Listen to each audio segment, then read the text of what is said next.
جی السلام علیکم ورحمۃ اللہ۔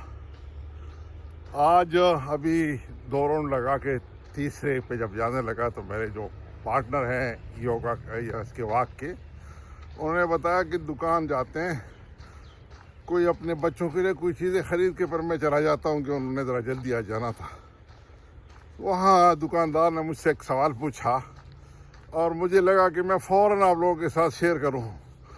وہ ینگ لڑکے تھے، انہوں نے ایک نے کہا کہ سر میرا پیٹ بڑا ہو رہا ہے، اس پہ آپ کوئی ٹپ دے دیں۔ میں سوچ میں پڑ گیا۔ میں نے کہا بھائی آپ کی شادی ہوئی ہے؟ کہتا نہیں شادی تو ابھی نہیں ہوئی۔ وہ تھوڑے سے مسکرائے بھی، شرمندہ بھی ہوئی۔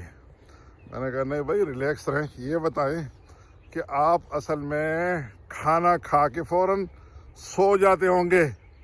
وہ سوچ میں پڑ گئے۔ میں نے کہا بتائیں رات کھانا کتنے بجے کھایا اور پھر آپ بیڈ پہ کس وقت گئے؟ انہوں نے کہا کہ ہم نے 10:30 بجے رات کو کھانا کھایا اور سیدھا لیٹ گئے۔ میں نے کہا پچھلی رات، اس سے پچھلی رات اور اس سے پچھلی رات؟ اور آپ حیران ہوں گے کہ پچھلی کئی راتیں جب ڈسکشن ہوئی تو اس میں یہ معلوم ہوا کہ جب وہ کھاتے ہیں تو سوتے ہیں۔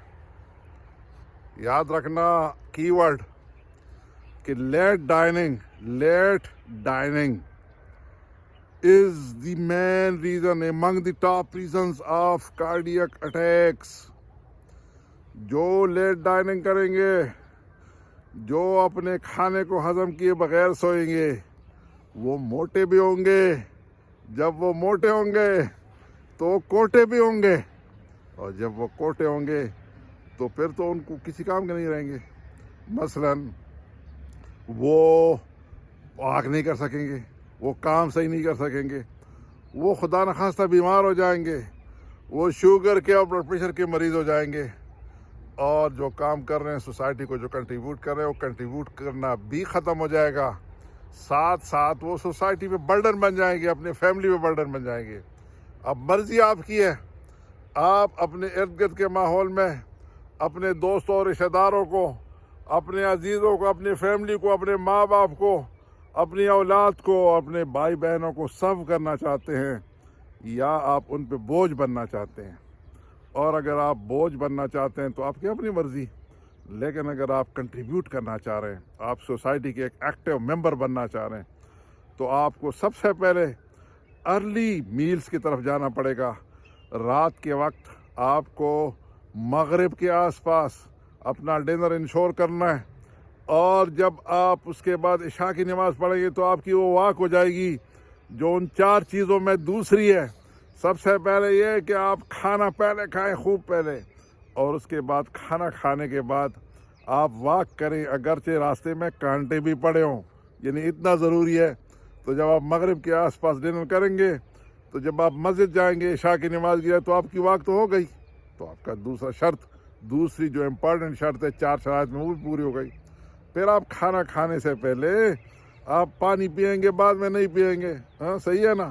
اور چوتھی بات یہ کہ کہتا ہے کہ جب تک آپ ہضم نہ کریں اس وقت آپ بیڈ پہ نہ جائیں، تو آپ کا ہضم بھی ہو جائے گا۔ تو آپ کی 4 شرائط پوری ہو جائیں گی اور آپ فٹ رہیں گے اور سیٹ رہیں گے۔ دوستو اس کو ذہن میں رکھنا۔ لیٹ ڈائننگ، آج کی کہانی، لیٹ ڈائننگ، دیر سے کھانا کھانا صحت کے لیے انتہائی مضر، انتہائی نقصان دہ، بہت بری بات۔ آپ سمجھے سوسائٹی پہ بوجھ بننے لگے، اور اس وقت ہماری قوم کا، جس کو میں ہجوم زیادہ کہتا ہوں قوم سے، اس کا ڈائلیما یہ ہے کہ رات کو 10 بجے، 11 بجے، 12 بجے سوتے وقت کھا رہے ہوتے ہیں اور پھر سوتے ہیں۔ اس لیے آج کی بات کو یاد رکھنا، آج کی کہانی ارلی کھا کے اس کے بعد 2-3 گھنٹوں کے بعد سونا۔ خوش رہیے، دعاؤں میں یاد رکھیے، اپنے اور اپنے چینل کا خیال رکھیے۔ Move and mind by Sajid Khan. السلام علیکم ورحمۃ اللہ وبرکاتہ۔